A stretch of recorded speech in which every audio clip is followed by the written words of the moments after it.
Welcome to Awesome Movie Year, the podcast where we take a look back at an awesome year for movies, which is every year. I'm Josh Bell, film critic and writer, and I'm joined by my co-host. I'm Jason Harris, filmmaker, comedian. Girl who's really a boy, but when I'm a boy, I speak like this. No, I'm a boy who's really a girl, but I speak like this, so you don't know. That's something that you're doing there, Jason. Good try. I'm Tundra. I lead the resistance. Yeah, you sound sort of like Batroc the Leaper or something like that, or I don't know. I'm not. I don't know who that is. He's a French Marvel Comics villain who's kind of like a goofy French stereotype. It definitely sounded French. Yeah, there's one for the wide-ranging audience, Josh, which will be huge. He was in a Captain America movie or something. Listen, so come on. We're already going to have a huge audience for this episode anyway, so let's just keep throwing it out there. Our loyal listeners are really interested in what we have to say about all sorts of different kinds of films. And if not, hey, there'll be another episode down the road. Yeah. In this season of Awesome Movie Year, we're talking about the films of 1941. And in this episode, we are at the Venice Film Festival. As we always do in Awesome Movie Year, we usually do a couple of episodes about film festival winners. Typically, this might be the first season that we have not covered the Cannes Film Festival at all, because that is usually a reliable one. Even if we talk about not the Palme d'Or top winner, we almost always, I believe, have talked about a winner at the Cannes Film Festival. But in 1941, there was no Cannes Film Festival. As we talked about in our 1939 season, the festival was initially meant to start that year. And in fact, we did a Cannes episode in that season because we talked about one of the films that was meant to play at that festival, which had a launch, a gala premiere launch, the day before Hitler invaded Poland and then was canceled. And it did not resume until 1946, which was the actual first year of the Cannes Film Festival. But what film festival did continue during the glorious era of fascism in Europe? It was the Venice Film Festival, the oldest film festival in the world. And it was, like everything in Italy, was under control of the fascist government at the time, although it did have a range of films from other fascist-controlled countries in competition. And we are talking about the film The Iron Crown, which won the Mussolini Cup for Best Italian Film at the 1941 Venice Film Festival. And Josh, if I have to cut you off, because Dave liked this more than both of us. So Dave, tell us about why you love Mussolini so much. Yeah. I'm just one of those dumb people that just, doesn't understand what's happening. So Dave as long as I'm enjoying the pretty pictures, Dave already has his tickets for the opening of the Kennedy Center Trump edition. Yeah. So, can't wait. What film will win the Trump Cup that we are inevitably going to have here in the US? As we talked about in our first episode this season on Sergeant York, this is a period of nationalist propaganda. We are in the middle of World War II. The US has not entered the war yet until December of this year, but it's on everyone's mind, and it's an issue even in films that aren't about specifically war or about this war. And so this film, though, I know I didn't really like it, and Jason really, really didn't like it, but less propagandistic than Sergeant York. But also worse than Sergeant York.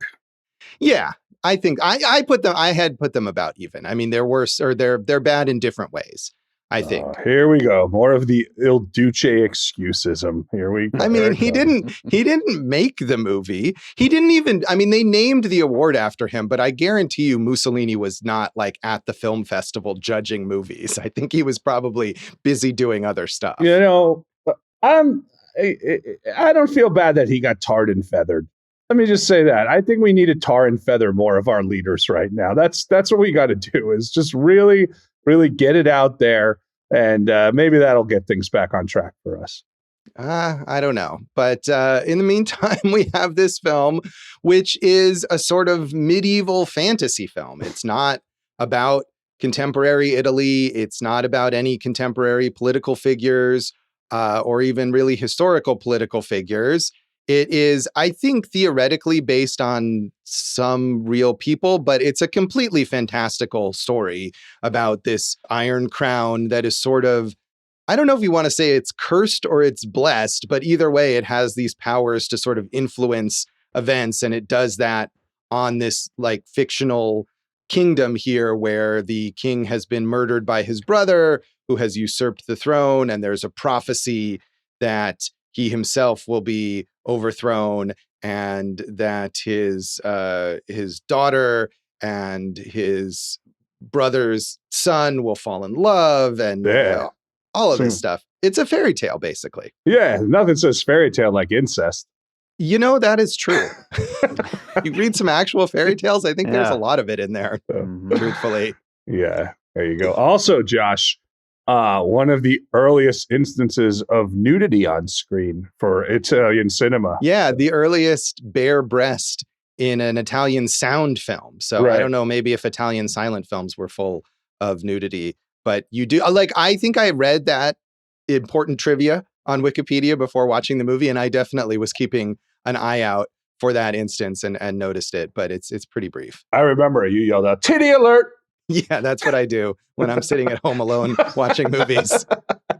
I might raise this an extra half star just for now that I know that. So. Did you not notice this happening when it happened, Dave? Oh, I noticed it happening. I didn't know that it was a groundbreaking moment in cinema. So. Right. Yeah, that's exactly what we should call it. Yeah. Free the nipples and slave the working class. That's the Italian cinema motto of the time. That's what fascism was all about. Yeah, yes. There you go. So also the filmmaker here, Alessandro Blasetti, is a major figure in Italian cinema. He had started his career in the 1920s, and he went on to have a flourishing career after this. So clearly working on a film that was awarded the Mussolini Cup did not harm his later career. And so, I mean, this is a major production from one of the top filmmakers in Italian cinema with some of the biggest stars in Italian cinema at the time. It was shot at the Cinecittà Studios, which was built in 1937 during that fascist era, specifically to allow Italian cinema to compete with Hollywood. And it was the epic of its time. So I think to reduce it to just like an arm of the fascist party, whether we like the movie or not, is not accurate. It's not Triumph of the Will. There are so many other reasons to dislike this movie. You're right, Josh, but the fascism does play into that as well. I mean, I think we'll maybe get into this later, but I think the question to me as I was watching this is the movie fascist? Like, yes, it was sort of supported by a fascist regime, but if you didn't know that, would you watch this movie and think that it has a fascist message? And that's the genius of it, Josh. You're like, hey, but then they're subliminally fascisming you know. Is that what happened to you, Jason? Did you get subliminally fascisted? That's like, remember when we were kids and the Alf cartoon had like a blip of a commercial in there and we all went out and bought Capri Sun or something? Same thing here with fascism. Oh, wow. I you know what? I think I missed I did watch the Alf cartoon. Maybe I was mind controlled by it and I didn't even know it. Could be. That's the beauty of it. That's right. Like fascism, Josh. You've just summed it up nicely. So. I guess so. So this movie was released in 1941 in Italy and through 1944 across fascist-occupied Europe. But not surprisingly, it was not released in the U.S. during that period.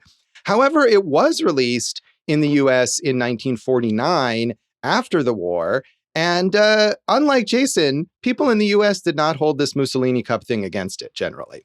The reviews were mixed, but they really didn't have anything to do with the very recently overthrown fascist regime. So, Josh, just to jump in, like I said, yes, the fascism, yes, bad, also makes it worse. Agree. But I just think it's a bad movie anyway. So it's just an added sprinkle of shittiness to it. Okay? Right. Yeah, no, I mean, I just think I'm just saying it is interesting that at a time when obviously all of this was very fresh in people's minds, and there was certainly an attitude of resentment and prejudice against the cultures that the US had fought during this war, this movie was not sort of held accountable in any way. But I agree with you, Jason. You seem to have a much stronger negative feeling about this movie than I did, which I just thought was kind of not much. But there are certainly other problems with it beyond the association. Unless you're Dave, then you're all in on the fascism. Yeah, that's the one thing that we know about Dave. Absolutely. So Howard Thompson in the New York Times said, "There's enough sound and fury in the pre-war Italian film The Iron Crown to blow the box office clean across Times Square, if it hasn't done so already. For this adventure spectacle of ancient times has recruited what seems to be about half the population of Italy, and they all managed to keep busy. Obviously, the producers of The Iron Crown had the early DeMille pageants in mind.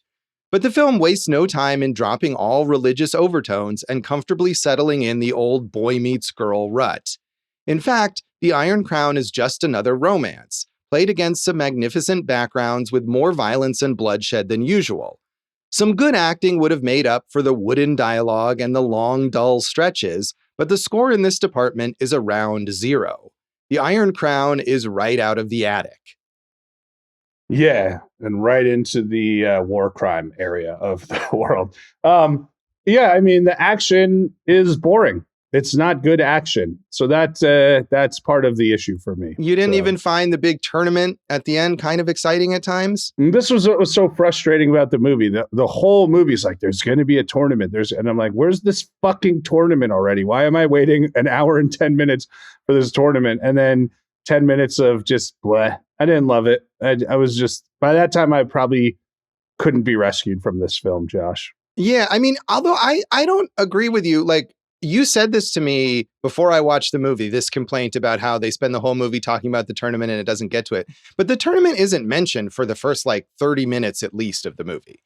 You know, there's a whole lot of other stuff that happens before they determine that they're going to have this tournament. And then it's like the big climactic thing, as it should be. So I didn't love the tournament itself, but I thought it was, you know, as far as these kind of sword and sandal movies go, it was decently staged. And I didn't feel like the movie was unnecessarily teasing me with that to come up.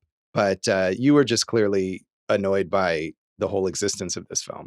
Pretty much, Josh. I mean, it's no A Knight's Tale. Yeah, I haven't not seen A Knight's Tale, actually. But I mean, I thought of The Robe, another big sort of pseudo-historical epic that we talked about in our 1953 season that I know you also hated. Yeah, but on the flip side, Gladiator. Gladiator is very good. Yes, agree. So Marjorie Adams in the Boston Globe said, "Fantasy and a fairy tale-like quality of high romance combined with violence and slaughter make The Iron Crown one of the most unusual Italian films brought to this country. It is true that the picture is obviously an old one, made before the war, with spectacle and huge battles in which thousands of men participate. There is the impression, heightened by the production itself, which makes one feel as if you were reading, not seeing, the story in the paper of medieval history." I'm confused by that last sentence. Well, I think what she's saying is that it's a lot of telling and not showing, which I felt like as well, especially in the early part where it literally has the storybook. Explanations and this and that, yeah. Right. So. And the first, I don't know, 15, 20 minutes or something of the movie take place over the course of 20 years. And we have one little scene and then back to the storybook. And then 5 years later, this happened. And so it's a little inert. But I think once we get to the main portion of the story where the two children are adults and the prophecy is going to come true, it stretches out a bit. Maybe. I think, that's probably where it started losing me at the beginning with the format and the form. And also it was confusing. Like, who's this person? Why is he she trying to bang someone who they're related to? They switched someone at birth and now we're doing a secret, but the king's right there and he's listening. It was just a little confusing to get into. It was a little confusing. I mean, it's a lot of familiar fairy tale and fantasy storytelling elements there with the switching of the babies and the prophecy about the downfall of the kingdom, and even at the beginning with the king. But it is confusing because it starts with like explaining what the Iron Crown is, and someone is on the way to take the Iron Crown to Rome, and they go through this kingdom that we're going to have the entire story set in, but we don't realize that at first. And you're like, oh, it's not really about this guy who's trying to get the Iron Crown to Rome. It's just going to take this 25-year detour into this kingdom. And it is a little hard to get your bearings on who is who, especially because the same actors play like the parents and children in some of the instances here. And it's hard enough to sort of keep track of that. So I'm with you. And despite all that on-screen text, I still was like, okay. But I think once it settles in to that main story, I had a handle on what was going on. All right. Well, that's fair. I do think, just the idea of all that on-screen text, that sentence alone tells you one of the issues with the movie, right? So it's not like in a galaxy far, far away, and then we get into the story after our preamble, right? It's throughout the whole thing, and it's a cheating device, which is fine, like if you could make it work, but I don't think it was very effective in that regard. Yeah, it is a lot. But again, it's sort of in service of making this feel like a page out of history, right? Or a fable, or whatever. Yeah. Sorry to cut you off there, Josh, but like a much better version of that was the framing device that we covered in The Princess Bride. Yeah, this movie is though Princess Bride. I mean, it has a very different tone. Although I wonder if our friend Rob Reiner had seen this film before making The Princess Bride. Inconceivable! Mm-hmm. I think it's conceivable. I can conceive of it. Conceivable! Thank you. There you go. That's better than your whatever impression opened the episode. It was supposed to be Tundra or whatever her name was. Tundra. Where she's playing a boy and all she does is, but she's clearly got let's say a well-endowed chest. It's very clear she's a woman, even with just because I'm doing this voice and I have my hair tied up. It's like you're still a lady, dude. So I don't think really anybody was fooled or even necessarily meant to be fooled by that. But and she's got the great painted on eyebrows and everything. She definitely looks good. Yeah, but you know where Lady Boy Tundra would have fitted well? Fellini Satyricon. Yeah, I thought about Fellini Satyricon too as I was watching. Another movie that Dave liked that I really didn't like. I like this more than that, I think. So finally, Edith Lindemann in the Richmond Times-Dispatch said, "A big, stirring conglomeration of spectacle and fairy tale is the Iron Crown. The Italians, who have been turning out stark realism for the past few years, have veered violently to imaginative pageantry and intrigue in this film. The picture has all the savagery and fantasy, splendor and violence of ancient fable and history, brought to the screen in lavish spectacle and brilliant action. The Iron Crown, however, is not merely a fairy tale whipped out for kiddie consumption. The Iron Crown will not tear at the heart as have other post-war Italian films, but it is a good deal more entertaining than most importations that have come to American screens this season." I do like that she's talking about what you quote unquote would expect from Italian films, because I think that's, what I gravitate towards are the personal relationships and the angst and that realism, right? Like all my favorite Italian filmmakers. And a lot of it is like we always talk about, right? Like the state of the country, the state of the world, right? It plays into that. And I much prefer seeing those stories than this. Yeah, I mean, I don't necessarily disagree. And we've talked about, it's interesting that I'm trying to think off the top of my head, Italian films. We talked about Satyricon, of course, which is the opposite of that as well. Vitelloni, right? And then what did we do, an Antonioni movie in the 60s, right? In 67? Oh, yeah, we did. We did Blow Up, which is not exactly a realistic film. I think it's also interesting that these critics keep saying either this is a pre-war film or a post-war film. And I wonder if maybe because of the lack of the internet or whatever, that they weren't aware of when exactly this movie was produced and originally released, and assumed either it was something left over from before the war or was something that had just been made recently. And maybe if there was more awareness of its history, they would have felt differently about it. I don't know. Or maybe they were aware and they just were referring to it in a certain way. But I did find that interesting that it was framed that way by critics across the country. And Blasetti, the director, also known as the father of Italian cinema, is known for neorealism. So this is a step away from that, obviously.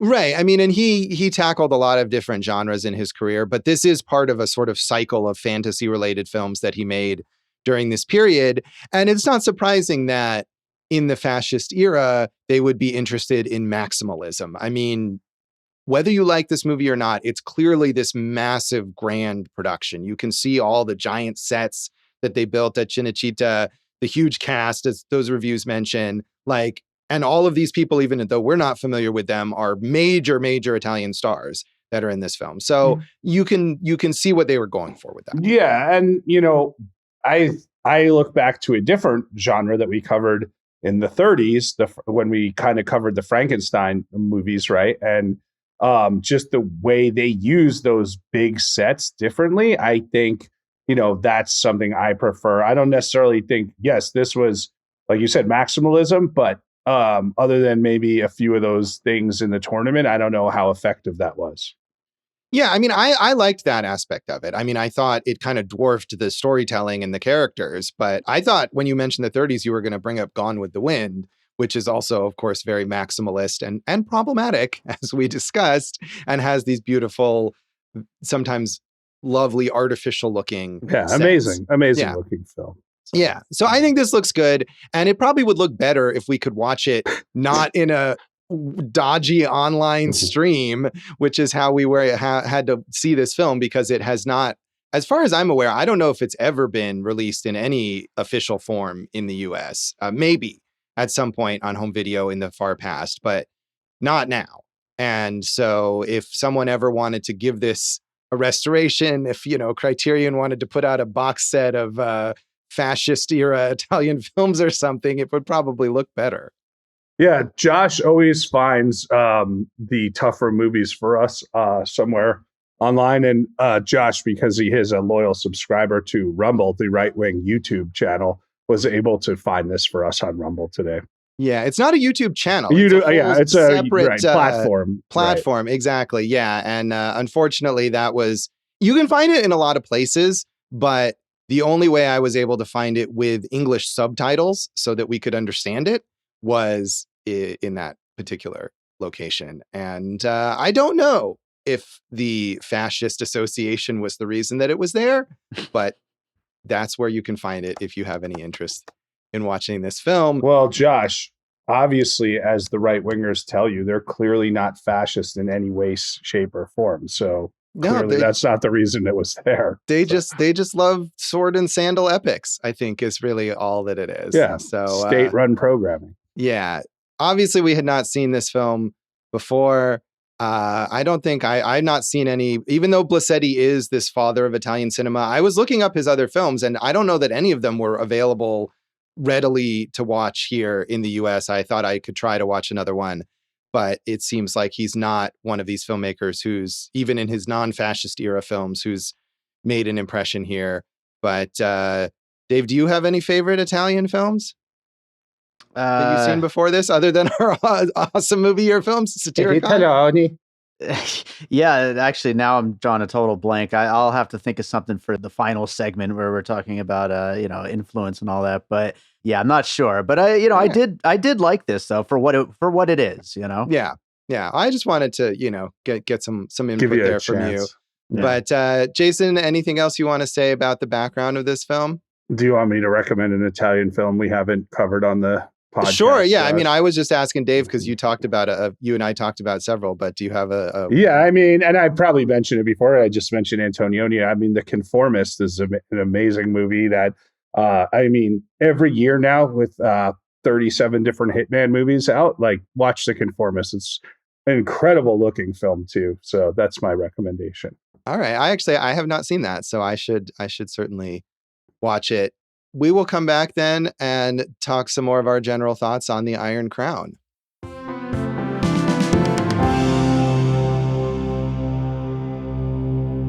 Welcome back to Awesome Movie Year. In this episode of our season on the films of 1941, we are talking about the Venice Film Festival Mussolini Cup winner, The Iron Crown.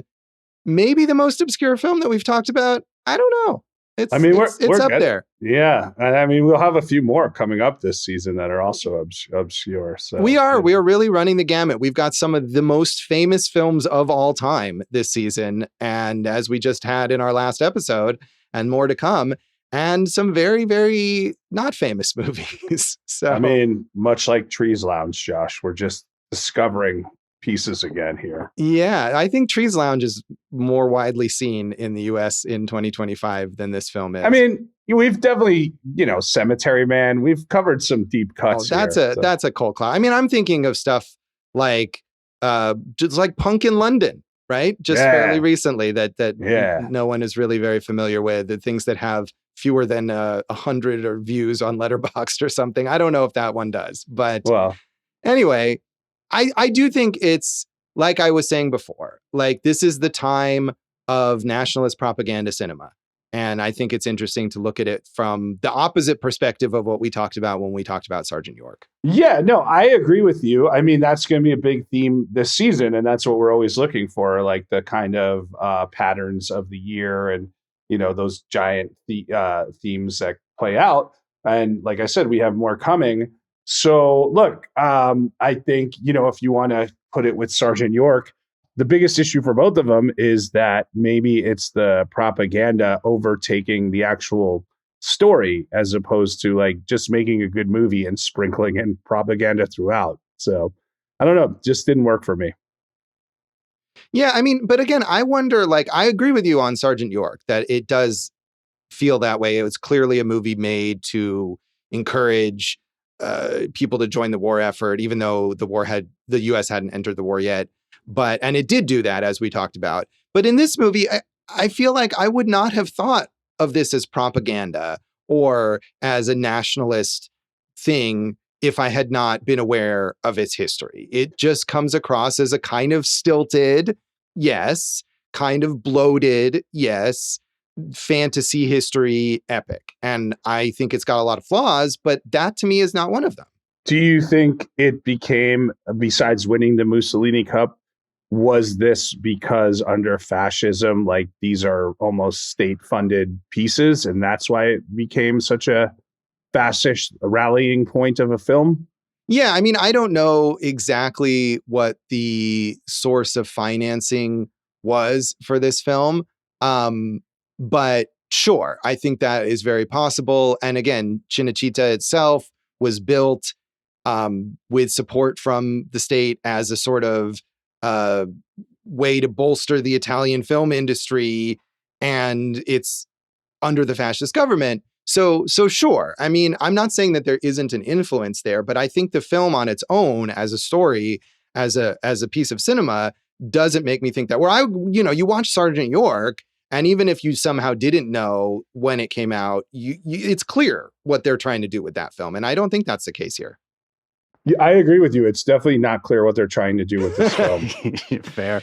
Yeah. And as the one who liked it here on this group, I almost was going to pause it 20 minutes in because I remembered you guys calling it fascist before we actually watched it. And I'm watching it. I'm like 20 minutes into this movie and I'm like, why am I supposed to not like this? Aside from it maybe being all over the place. And, I found out, all the things that, you're obviously talking about with where it came from and winning, this award and all this stuff.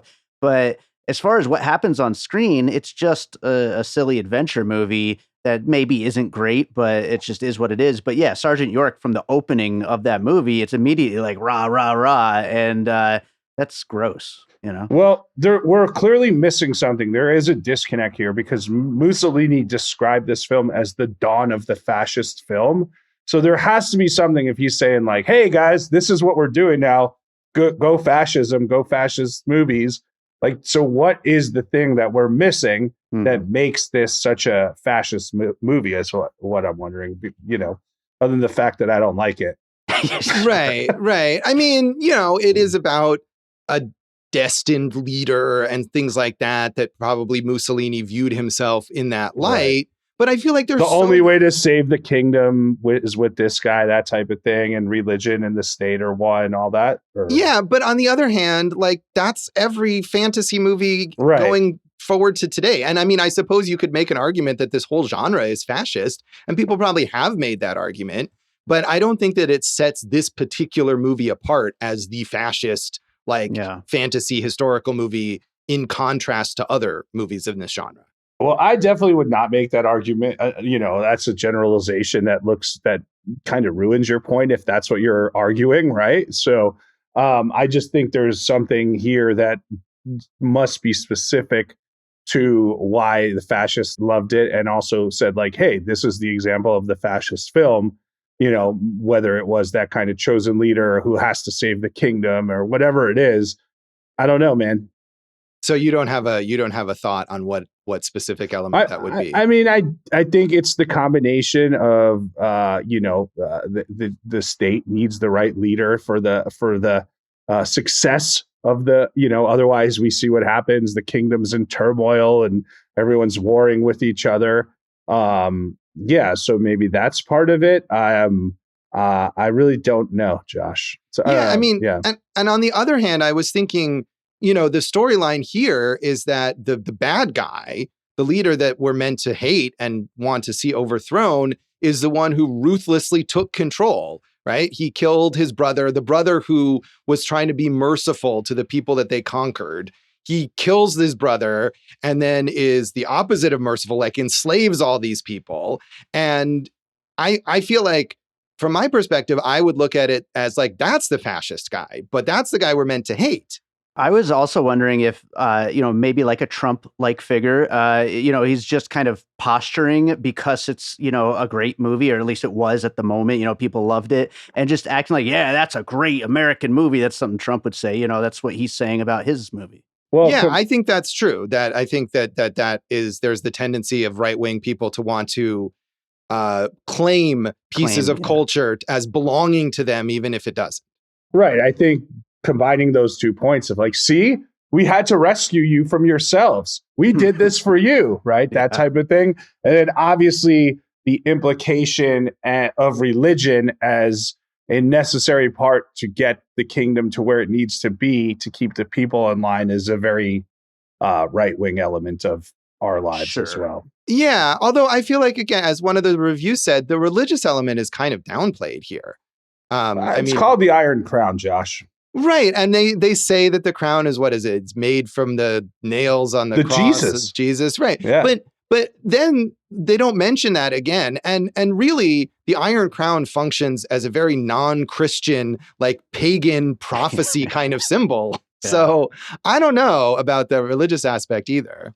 I do think combining this with Fellini's Satyricon would have really summed up Italy in all of its excesses throughout the years. So. It really did make me think about Fellini's Satyricon. Obviously, it's much, they are the bare breasts, but otherwise it's much less explicit and depraved, but the kind of odyssey through this weird, like pseudo-historical, but really fantastical world and all of these non-realistic occurrences and things like that. The characters who are played by the same actor and the destiny, all this stuff definitely recalled that to me. Yeah, all of these elements, which I said were tough to follow, right? They have this old woman who they call grandma, who's like 24 years old, she looks like. And I'm like, come on, man, you can do makeup on her. Like, we see the production value of this thing. Like, so little things like that, the kids are switched at birth, but like but then they're switched back. Right. And it's so like basic the way that it finds out, like the king's just hiding behind a curtain or something to hear it, or, and it's like, hey, throw him in the gorge, let him die. And then cut to 20 years later. Right. And so I just think it's sloppy in a lot of ways, so and that hero who, when he's probably a little interesting, but I just didn't, the relationship, the love triangle between him and his sister and Tundra, your she's favorite not his character. Sister, she's his cousin. My bad. 1 degree less of incest right there. So, all of that, I just found it all wishy-washy and a little murky. Yeah, it is murky. But again, I feel like on the other hand, all of these story elements that you're saying are confusing or are complaining about, they're such stock fairy tale story elements. Okay, so if that's the argument, this one just wasn't done in a clear fashion. Yeah, like I agree with that. And I think Dave mentioned this in his Letterboxd too, but as I was watching this, I kept noting how many Disney movies this parallels. And I mean, that's because these Disney movies draw from fairy tales, obviously, and other kind of archetypal stories. But I mean, The Lion King, Aladdin, The Jungle Book, Tarzan, Sleeping Beauty, Tangled, all of these movies I thought of as I was watching this. And I mean, Arminio, the main guy, the king's sort of long lost nephew who comes back to take over, is basically Tarzan, right? Yeah, sure. Yeah, someone should have had Phil Collins singing in the background of his giant comeback there. Yeah, that would have been, I don't know if Phil Collins was born yet, but maybe if it was like 1-year-old baby Phil Collins singing a song. So he can feel it coming in the air tonight, Josh. Yes. But yeah, it was weird. That old lady, I love the lady who delivers the prophecy. The 20-year-old old lady. Yeah, I guess I didn't notice how that she looked that young. Again, this wasn't exactly a high resolution copy of this film that we watched, but I just love the fact that like she's standing on this balcony, like weaving, and that's just where she is for like 25 years, right? They come back 20 years later and she's in the same exact place doing the same exact thing. And she's like, oh, you want me to tell you some more stuff about the prophecy? Here I am. And the same exact age, 25 years later. So maybe that's the character we should have looked into. Like, right. What's going on here? Yeah, that is true. But of course, she could be a mystical figure and not a real person. But so what you're talking about is a interesting, quirky character. Did you find, like you and I talked a little, you liked Tundre and I did. I just thought she was grating, so did you like any of these characters or like root for any of these characters? I don't know that I rooted for them because, again, I think this story is so stilted that you can't get emotionally invested in what happens. But I did like Tundra. Tundra is sort of the leader of the rebel faction, the kingdom, the people that the king has taken over and enslaved. They're trying to rebel against him, and she is the leader of this group. And then Arminio, the long lost nephew, comes in, and he's kind of a doofus, right? He's strong. He's like Tarzan. He's strong and he's agile, but he's sort of simple-minded, and he's just like coming in and bulldozing over everyone. Whereas Tundra has spent all this, 20 years or whatever, trying to rally the oppressed people to overthrow the king. So I did like that leader, the leader that they depict as this sort of opposition force, is a woman. And you mentioned how she's maybe sort of trying to fool people and think that she's not. I didn't necessarily think that was actually quite right. But either way, she is a woman. We in the audience are very clear that she is. And I loved her look with the breastplate and her ridiculous arched eyebrows. And she had a lot of, fierceness to her. And then they kind of subsume that into the love triangle and they make her pine away for Arminio. And that was disappointing. Yeah, that was good stuff. I didn't like the way she did the male voice. She sounded like the boy Danny in The Shining. I was just waiting for her to put her finger up, like, he wants me to take over the kingdom, But Arminio, the thing is, like, he has that charisma that the people get behind, right? Whereas Tundre is always working for it. Not saying that me as a viewer might feel that way, but clearly the people in the movie felt that way, right? So, but the way you just described it, Josh, really sounded like Dune to me. He's right. He kind of doesn't know what's going on, but like he's kind of the chosen one. And then you have this female who's kind of hiding her identity, and she's like the resistance leader. But then he just comes in and takes over the whole thing. And I'm like, you just mentioned Dune. So Arminio, he's going to turn bad at some point. So, right. He is Paul Atreides. And I mean, I think that goes to like, Dune is also drawing on all these archetypal sources of fairy tales and fables. And that's what this movie is doing as well. And also, Jason, the way that you just kind of described Arminio, I was like, oh, maybe he, that does sound like a fascist leader, the one who has a lot of charisma, but is kind of dim and can rally the people around him and isn't thinking through exactly what the consequences of his policies might be.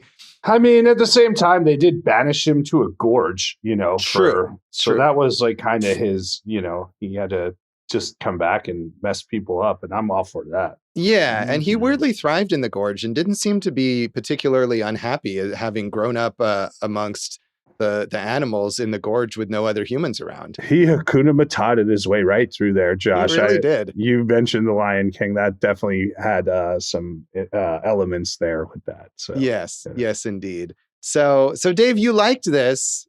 What did you like about it? I mean, you talked about the maximalist. It's just a big, silly epic that, like we've been talking about, it mashes together so many different things, and I thought some of that worked. I do think story-wise, I didn't love this movie. I think story-wise, it's nothing special. I was laughing when he was using his whip to, he stole the one guy's canteen from like a mile away. It looked terrible, though. You're laughing at how terrible it looked. It did look bad, but I mean, it's an old, weird little forgotten Italian movie, Understood. No, this is what I want, because Josh brought up 1939, and we're seeing production values like Only Angels Have Wings, and we're seeing production values like Gone with the Wind. Like, you can't tell me that the father of Italian cinema couldn't have done a better whip trick than that. I think that's fair to say, but at the same time, there are a lot of movies we watch from these eras that are, they're just not quite up to what we expect effects wise, and we just kind of got to go along with it, especially in a goofy adventure movie. Yeah, I mean, and Jason, you mentioned those films that are American films, and whatever resources might have been put behind this by the fascist government, I guarantee it didn't have the budget of a Hollywood movie of 1941. Sure. Again, we're talking about making a whip look better, though. Right. It didn't look that bad to me. That didn't stand out to me. And that is a fun kind of goofy scene where he shows up and we're demonstrating his prowess by he's basically just making fools of all of Tundra's men there. And that was amusing. But yeah, I found him more sort of an annoying character in his naivete. And I didn't care about him falling in love with his cousin and the tragedy of what ends up happening with that. I would have preferred the movie about Tundra, murdering the king and liberating the people. I wanted to see Dune, apparently, is what I wanted. So, yeah. So, Josh, you call it a tragedy when he falls in love with his cousin. And why don't you explain why that became so tragic? Well, other than that, their kids have birth defects. Well, I don't think they're going to have. They don't. They don't. That's a joke. Yeah, they marrying your first cousin is legal in several US states, so it could be okay. But no, I mean, it's a well, I don't know, at least New York, right? Because didn't Rudy Giuliani famously marry his first cousin? Did he? Yeah, I'm pretty sure. Yeah, I think that's like one of the things that people make fun of him for. So I'm pretty sure that is correct. So Rudy Giuliani, the Arminio of his time. Hey, talking about fascism, that guy is ready to go. So, but I'm just asking which states, just so I could tell my cousin. Okay, yeah, do some research on that one. That was not something I looked up before this to check out, because of course Arminio and Elsa do not live in the United States, and maybe in Italy, marrying your first cousin was totally cool at that time. I really don't know. But no, it's tragic because they don't get to be together because, there's a sacrifice at the end of the film. That's why it's a Romeo and Juliet kind of thing. She goes bye-bye. Yeah. And, gives her life to save the kingdom and whatnot. And well, that sounds pretty fascist. I mean, but again, it's also like in every single fantasy movie. And in American films too. Right. Hey, you got to do that for the betterment of the nation.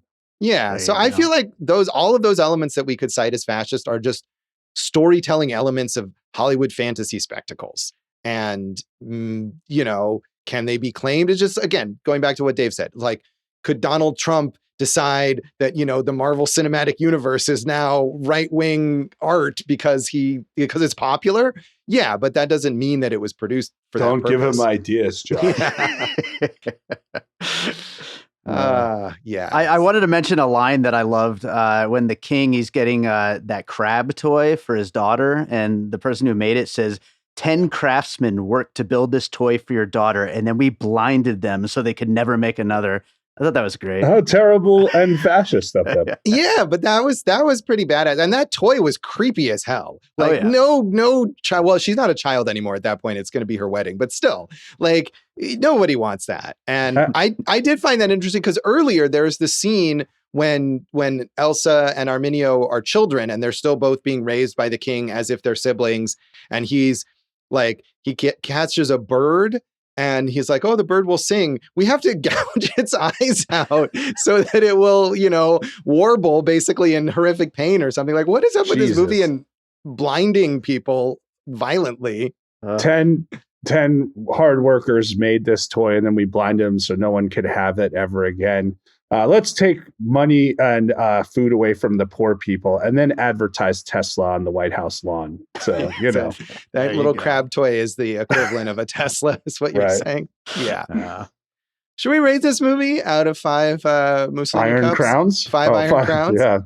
I'll go first. 1.5. Did not like this movie at all. One of the worst movies we've watched in our 21 seasons here. And yeah, the fascism sucks, but the movie sucks. So I would feel that way if you were like, hey, this is the best movie for individual freedom. I'd be like, this movie sucks anyway. So, the fascism is just the authoritarianism cherry on top, Josh.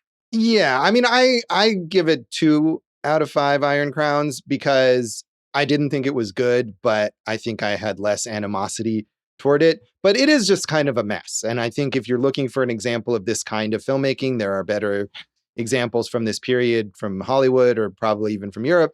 It's not very good. Don't go to Rumble to try to see. I mean, for any reason. Yeah, that's true. I did eventually find an English dubbed version on YouTube like yesterday after we had watched this already. But I feel like you lose something there. So anyway, 2 out of 5 for me. Dave, how do you rate this?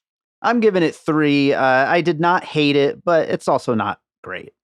No, it is certainly not. But I think an interesting area of film history, and we'll talk more about that when we come back and get into the legacy of the Iron Crown.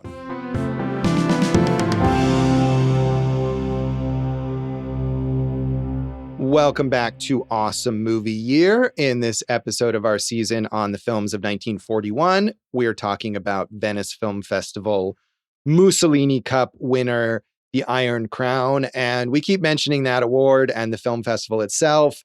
And the festival, while it did continue during those wartime years, is sort of considered like not official history or whatever. They call it void, I think is the way Wikipedia references it. So I don't know.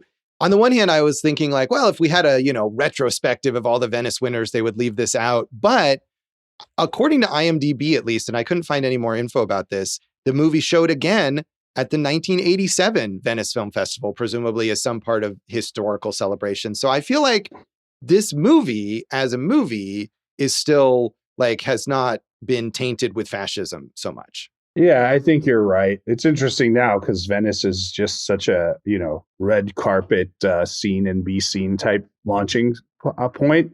So, was this more of a political festival at this time or other times? Because it's certainly now just the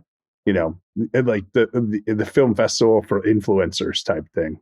Yeah, I mean, there's still like major artistic achievements that come out of the Venice Film Festival. Joker Folia do. No, I mean, not that. I mean, they have the big red carpet premieres, but and those movies almost usually are not in competition. Right. And so, it's in terms of the competition films and the premieres and things like that, it's, it's on par with Cannes and with Berlin. I mean, that's the reason why we bring it in here often in years when other festivals, when Sundance specifically usually isn't around. So I don't think we need to insult the Venice Film Festival. But certainly during this period, it was fully controlled by the fascist government. This movie also was featured in Martin Scorsese's series, My Voyage to Italy, which was his documentary showcase of Italian films that influenced him, that he saw as a child, that he loved. So again, within the sort of canon of major Italian films, and Blasetti himself, the father of Italian cinema, as we keep saying, had multiple movies in that Scorsese documentary. Yeah, Blasetti used non-professional actors in this, so you're welcome, Sean Baker. Enjoy your Oscars for Anora right there. But he did do a tetralogy of mythology films, Josh. So you got 4 more to go. Yeah, no, I'm not going to watch those. But like I said, I tried to see if there was something that was easily available to watch of his, and there wasn't. But his career lasted from the 20s through the 60s, all sorts of different genres. And again, he was also not sort of associated with this fascist regime per se, or it didn't affect his ability to continue to have success. He was the president of the jury at the 1967 Cannes Film Festival, obviously a respected member of the international film community. So I'm not sure why his films have kind of fallen into obscurity beyond just the fascist ones. Yeah, I mean, that's a good enough reason. So the craziest story coming out of this, Josh, is that, by the way, real fast, I just want to say this, fascism v. fascism. When Joseph Goebbels saw this movie at the Venice Film Festival, he disliked it so much, he said, had it been made by a German filmmaker, the filmmaker would have been shot. So obviously not full agreement from the fascists on whether this was a high, achievement for their movement. Well, I'll tell you who was shot, Josh. By the way, what a good segue right there. The woman who played both the mother of Tundra and Tundra, Luisa Ferida, who was the highest paid actor from 1935 to 45 in Italy. She was assassinated while pregnant for being a fascist, along with her lover, who is also an actor. And then after they murdered her, she was cleared. Yeah, that is quite. I feel like there should be a movie made because she was like. There were movies made about it, actually. Oh, okay. Well, maybe there was movies that were not. I missed that part. We should have watched that, and perhaps as a supplemental material to this. So, I mean, that is a fascinating, bizarre story because she was such a huge star. And then to have died in that way is pretty intense. So, but again, all of these actors, big stars, not ones that we really know here in the U.S. Gino Cervi, Elisa Cegani, Massimo Girotti. They're all very, very prolific actors working for decades, going into 70s, 80s. Massimo Girotti, who plays Arminio, worked all the way through 2003, and he did appear in Last Tango in Paris. Josh, the film that that I was referring to is called, it's from 2008, and it's called Wild Blood, Sangue Pazzo, starring Monica Bellucci. And it explores the relationship of the two Italian stars who we mentioned, Ferida and her lover, Osvaldo Valente, played by Luca Zingaretti. And it's about their love affair during the fascist pyramid, Josh. Yeah, sounds interesting, actually. So, or maybe it's not. But it won 7 awards. Hey, that's something. Yeah, maybe we'll check that out. I did want to say something, Josh, because you're talking about us not knowing, these are all working, very well-known Italian actors. The one name that I recognized immediately was Primo Carnera, who is a servant to Tundra. He was a world-famous boxing champion, and he won more fights by knockout than any other heavyweight champion in boxing history. And Josh, if you remember the film Cinderella Man, that they had a character of Primo Carnera in there. Yeah, one of the reviews that I looked up did mention essentially that like Americans would not be familiar with any of the people in the cast except that guy who presumably was even more famous at that time for his boxing career. I had not heard of him. Yeah, and you'll be interested to know he lost to Luthez in a pro wrestling match, Josh. You'll be interested to know that. I am. You know what? It's good. Can you bring in Bruce Springsteen somehow? Because we got pro wrestling. Well, if anyone's anti-fascist, Josh. So, but I think Carnera was in a lot of boxing movies too. The Harder They Fall, Requiem for a Heavyweight. I think he was in both of those as well. Oh, nice. Yeah, I've seen The Harder They Fall. Cinecittà, as I said, is still like, one of the most famous film studios in the world. It includes its own theme park. Just recently, Conclave and Queer were both shot there. It's had some financial difficulties, but I think at this point, despite its association with the fascist regime, which I wasn't even aware of, it's become such a beloved institution in Italy that the current non-fascist, presumably, government is going to be bailing it out. I think. Can I just say, difficulties. There's no better fuck you to the fascists than making the movies Conclave and Queer in their state-run organizations. Josh, I did mention real fast the lover, who was also murdered, was Osvaldo Valente, who was also in this film as well. Oh, okay, yeah, maybe. I wonder if that movie about them depicts the production of the Iron Crown. That would be. Well, you'll have to tell us. Yeah, we'll really have to delve into this. It's 2.5 hours long. Maybe we won't. Maybe for a Patreon. When we get here, we can add this to the list of things we'll put on the Patreon when we never get. The thing is, like, we're talking about how is this a fascist movie, right? Well, they were both associated with fascism. Corrado Pavellini, who was one of the writers on this, was the editor of the fascist newspaper. So there are a lot of people who have fascist ties. So maybe that's part of the reason as well. Right. And I think that's true. And I'm sure in order to make a movie that was supported by the government at this time, you would have had to at least tacitly go along with that regime. Certainly, even if some of these people, like, as I keep saying, weren't tainted by that association later in their careers, they weren't rebels. They were definitely not. If they were, they wouldn't have been able to continue their careers. They would have left. We, in our episode on the Maltese Falcon, like talking about Peter Lorre, for example, so many of those people fled Europe and came to the US to make movies in the US. And if you stayed in Europe, you had to make a movie that the fascist government would approve of. Yes, it worked out well for me. Anything else you want to say about the legacy of this movie, Jason? I want to tar and feather someone. All right. Well, we'll try to find someone for you to do that too. Dave, do you have plenty of fascists out there who are ready to go? Yeah, that's true. Dave, do you have any final observations you want to share as the supporter of this film? Yeah, I had fun with it, but you don't ever have to watch it though. Yeah, let it be lost. Do you want to recommend any other fascist propaganda that you're fond of? The Marvel Cinematic Universe. Yeah, there's got to be something I like, but yeah, no. All right. That is the Iron Crown. And that is this episode of Awesome Movie Year. You can award us the Mussolini Cup online and on social media. Just say hi instead. Yeah. So I'm Jason Harris Comedy, or Jay Harris Comedy on all the things. Go for Jason on Letterboxd. Eat This Comedy is coming back. By the time this is out, you'll see a lot of different Eat This comedies in Las Vegas. My show at Jimmy Kimmel's is also coming back probably by the time of this release. And the trivia nights, they're all here, baby. Josh, we're at awesomemovieyear.com, Awesome Movie Year on Facebook and Instagram, Awesome Movie Pod on Rumble. That's not true at all. So, no, don't look us up on Rumble. Yeah. I don't know if they got podcasts. They probably do have podcasts on Rumble. I deleted that app immediately after watching this film, and I hope we all did that. So you can find some old stuff from me at joshbellhateseverything.com. I'm at Josh Bell Hates Everything on Facebook, at Signal Bleed on Blue Sky and on Letterboxd. And if for some reason you watch this film and you're on Letterboxd and you watch this movie or any of the movies we talk about on the show, tag your review Awesome Movie Year. We would love to know what you think.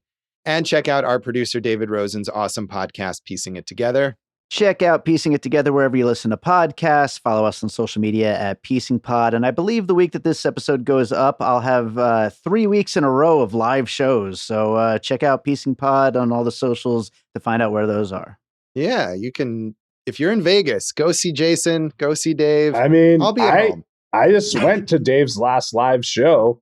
And I went to Jason's thing, everybody. Yeah. Everyone who listens knows I never go. I finally went. But Dave, Mickey 17... that leader, he wants to be a fascist dictator. Yeah, I think so. Absolutely. He does. So, Jason, what's in our next episode? Josh, it's our flop episode. I'm interested in this. It's called All That Money Can Buy, but it's also known as The Devil and Daniel Webster. So let's see what's up, because I know that story. All right. So tune in next time for All That Money Can Buy. And thanks for listening to Awesome Movie Year. Thank you for listening to Awesome Movie Year. Make sure to follow Awesome Movie Year on Facebook, at Awesome Movie Pod on Twitter, and at Awesome Movie Year on Instagram. And if you like the show, review us and rate us with 5 stars on Apple Podcasts.